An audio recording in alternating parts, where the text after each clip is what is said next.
In the last video, we looked at the evidence for the resurrection on the basis of changed lives of the first followers of Jesus.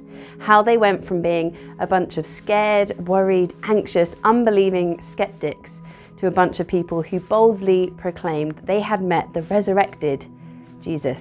And in this video, we investigate a fourth piece of evidence which is closely linked. It wasn't just that the lives of those first friends of Jesus were transformed, it is that they went on to transform the world. The world as we know it today, particularly in the West, has been completely transformed by the movement that is Christianity. Our date system, ethics, morals, healthcare, and justice systems, along with our worldviews and the way in which we care about people, is completely different because of the impact of Jesus and his followers. Virtually every serious historian agrees that something profound changed in the first century in the Middle East. Something started there.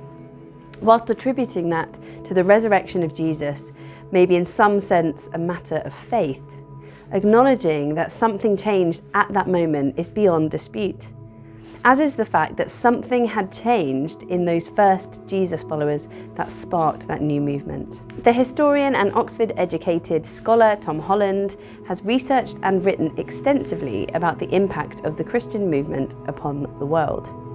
Although not a Christian, in 2016, Holland started to talk about the impact of Christianity on the world. He has come to see Christianity as the fount of all that was good and laudable in the Western world. The sanctity of individual life, respect for women, racial equality, fairness, care for the poor, and most significantly, protection for the victims of oppression.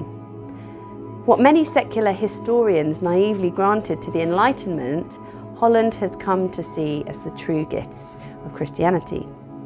Holland says this: people in the West, even those who may imagine that they have emancipated or freed themselves from Christian belief, in fact are shot through with Christian assumptions about almost everything.